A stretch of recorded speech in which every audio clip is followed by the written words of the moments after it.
Welcome to our presentation of this year's SUSECon 2023. We're going to talk today about how to manage a secure software supply chain. We will talk a little bit principally about this topic, but also we'll go into details how SUSE solved that problem. My name is Knut Trepte. I'm the Senior Product Manager for Product Security at SUSE for everything that is called SLES somehow. And with me is today my colleague Markus Meissner. Hi, I'm Markus Meissner. I'm a distinguished engineer for security and certifications here at SUSE and have been involved with nearly all of the supply chain topics covered at SUSE. And Markus is primarily here to report from his personal experiences since SUSE had a software supply chain to be certified via a common criteria EL4 certification. So let me start with some fresh developments in the compliance space. This year, the European Community has released the NIS2 directive. The NIS2 directive is now subject to the critical infrastructure sector. The critical infrastructure sector has been expanded, and also new is that the critical infrastructure sector's organization that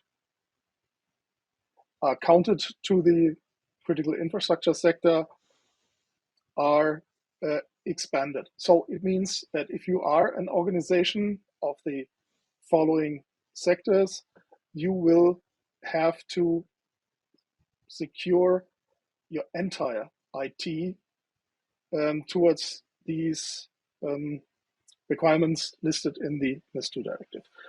Most important in the NIS2 directive is Article 21. Article 21 is listing a couple of very well-known security requirements. Basically, every organization that is subject to the NIS2 directive has to create a cybersecurity concept that is risk-based. So far, this should be something that most organizations already do. What is new is a special paragraph on securing the software supply chain. And securing the software supply chain is pretty difficult. As you can see here, there is a lot of sectors which are now subject to this directive, and all organizations that could be seen as part of one of those sectors need to fulfill the NIS2 directive. There are very, very high penalties on violation, so please take a deep look into that. Normally there is a need now for you, if you are part of one of those organizations that are in this critical sector, you need to evaluate your software supply chain by yourself. Doing so is a very complex endeavor, and it is basically associated with a lot of risks, legal risks. I also would like to introduce you to the Cyber Resilience Act. The Cyber Resilience Act is currently still a little bit on discussion. The proposal has been brought forward to the European Commission. There was a hearing on comments from the industries and anybody else, and it is, but it's pretty likely that it will come up. Also here, there are very severe penalties for violations.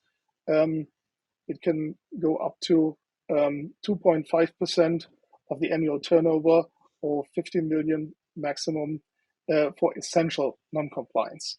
So this is really severe. If you are offering any kind of service to your customers via software, then you are, or that includes software, then you are subject to the cyber, or you will be subject to the Cyber Resilience Act, which is also difficult to fulfill. But with SUSE as a partner, you can be sure that the SUSE part will be fully covered because we already implemented most of the significant requirements of this upcoming Cyber Resilience Act. But let me talk a little bit about supply chain attacks. Supply chain attacks are a very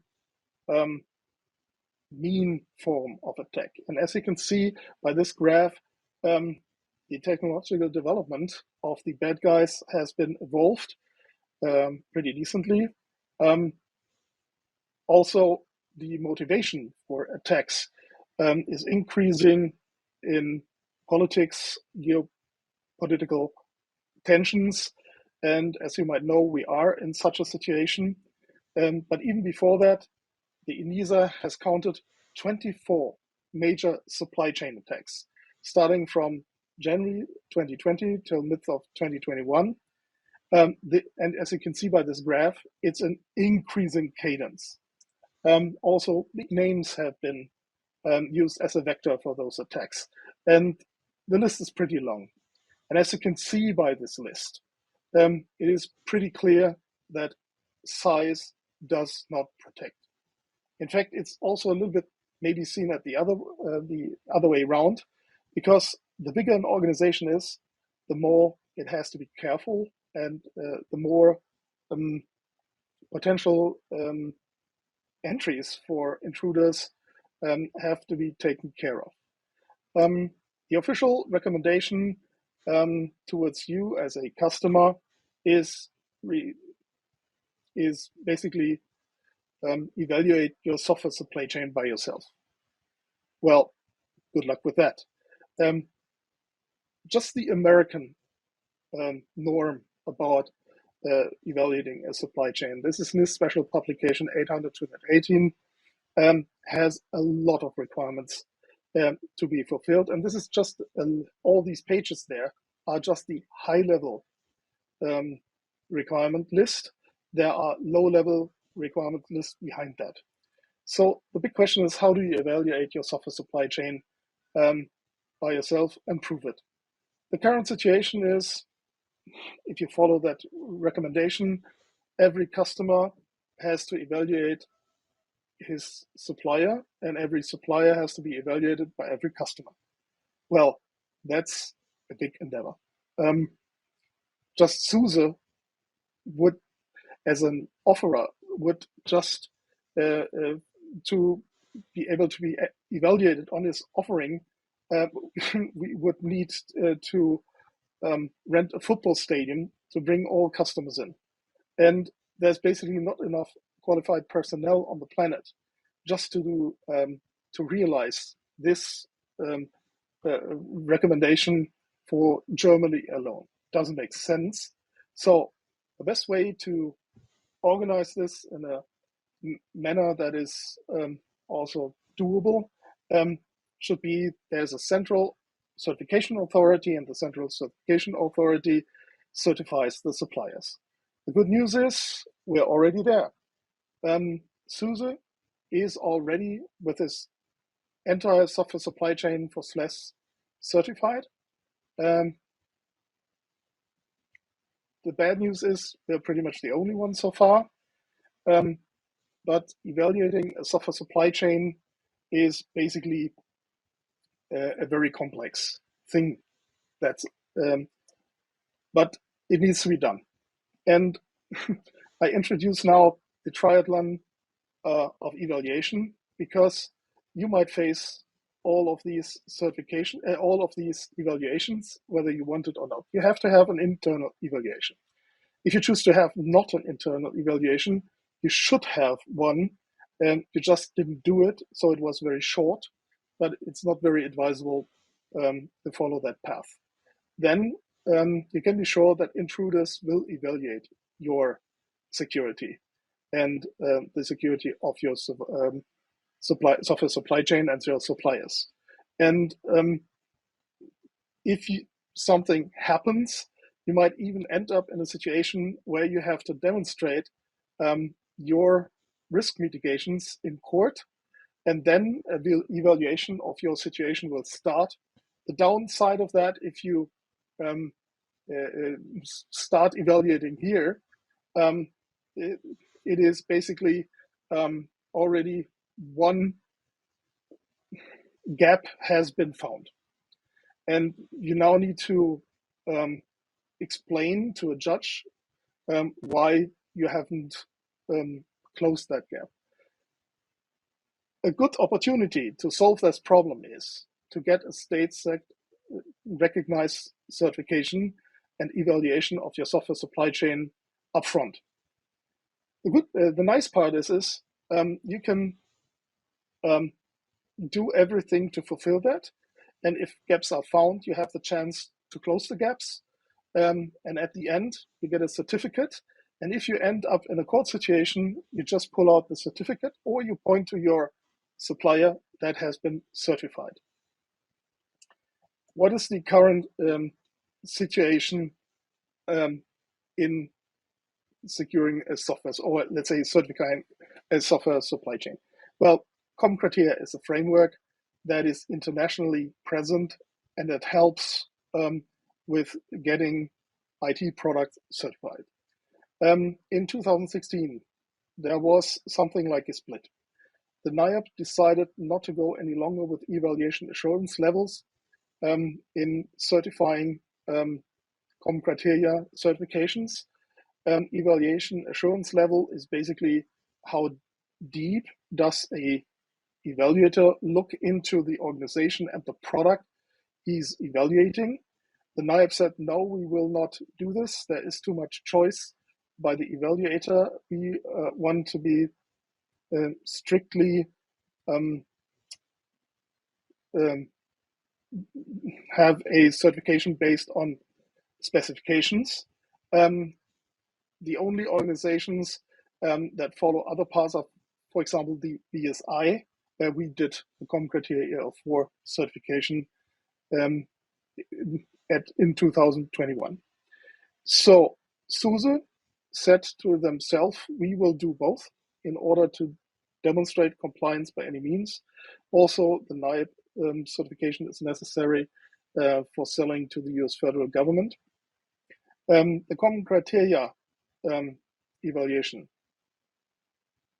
systematics has been implemented in one international norm, that's ISO IEC 15408, and it has been implemented to be recognized by 27 countries with the Common Criteria Recognition Agreement, and even a second agreement that is pan-European, that's the SOGIS MRA treaty. So we have the Common Criteria Recognition Agreement realm. Basically, most of the SOGIS MRA countries have also signed the Common Criteria Recognition Agreement. There are consuming members that do not have an own certification entity or body, and there are authorizing members that do have a certification authority. And in Europe, we have the SOGIS MRA treaty. The nice part of that is, while in 2016, the NIAP has lobbied away the full EL4 recognition and the Common Criteria Recognition Agreement realm, it is still fully recognized under the pan-European SOGIS MRA treaty. So here, the full software supply chain evaluation is valid. So we can see here that in this graph that there's a significant difference.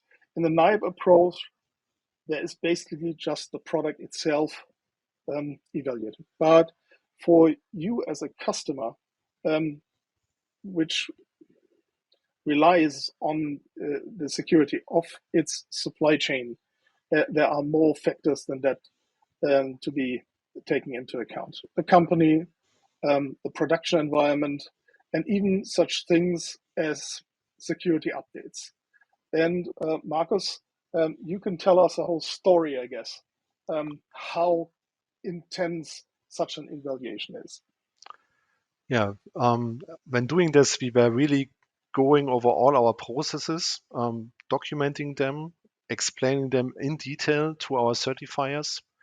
The good thing is we didn't need to change much. You know? There were occasionally little details to adjust to meet all the requirements, but what we were doing were already the right things. Good physical access control to the company, to the server rooms, good hiring policies, security policies, um, very good build setups, build development environment, with enough restrictions for our developers to not be influenced by outside parameters. So what we need to do is really provide and prove a lot of the documentation, and that we are doing all the right processes, right from entering the building until the actual committing of source code and building security updates. Yeah, this has been quite um, a ride. And so this is the excerpt of the common criteria documentation, or let's say the common criteria norm, how an evaluation has to be done. It clearly shows that evaluation assurance level 4 is asking for a significant raise in details about the software supply chain. So we can say that the entire software supply chain, or everything that is necessary for the product security in the product supply chain, has been evaluated. We have to be clear, the certificate is officially valid for the product, but it includes the whole software supply chain of the product itself.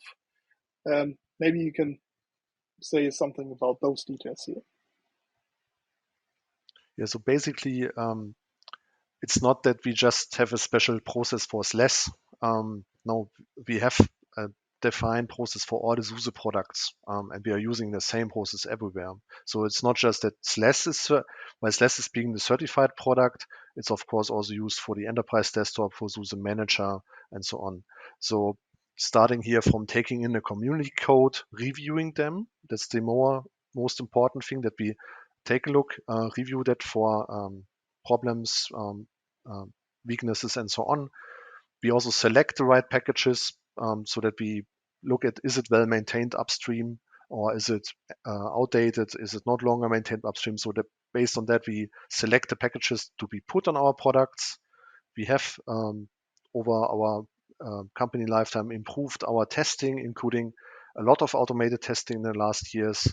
Of course, manual testing is being done. And last but not least, also our certified build service is the core part of the whole issue, that manages all the sources, builds all the binaries, signs them, and makes them ready for delivery. Last but not least, it is delivered, and our products actually verify that the right signatures are applied to the products, the same also that have been signed by our internal build service.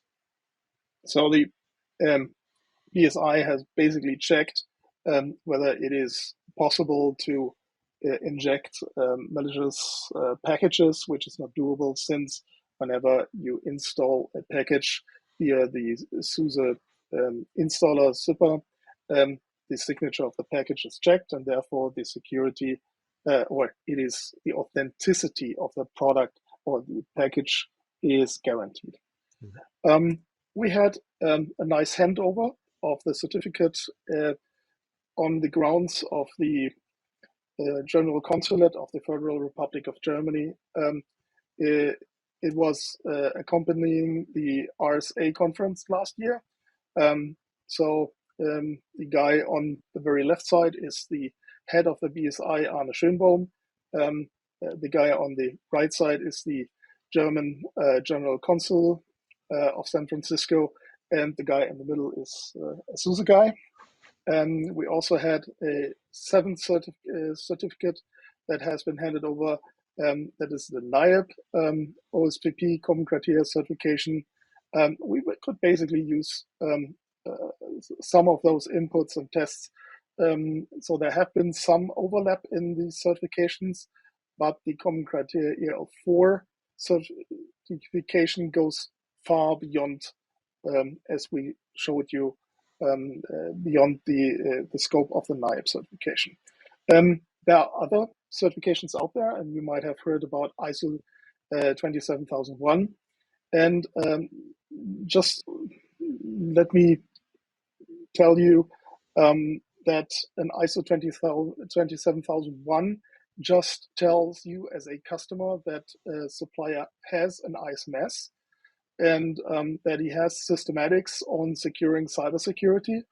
But since in ISO 27001 it's allowed to do a balance between the business value of an asset and the cost you pay for protecting it, and you might not want to spend several $1,000s to secure a business asset which you have identified as something like worth $50. It might be that exactly this is interesting for you as a customer, and you do not know if the risk balance of the organization that has been certified via ISO 27001 is including your risk as a customer of that organization. The situation with the Common Criteria EL4 certification is completely different, because you're not allowed to skip any kind of security necessary element here. This is simply because Common Criteria in its history comes out of the military sector, and in the military sector there are lives at stake, and the business value of a life is still infinite, so everything needs to be done to protect everything. So it's a good measure to compare the suitability of security measures of your supplier, because with Common Criteria L4 you can be 100% sure that it meets also your requirements. Why are certifications so interesting? I told you already, you might end up in court.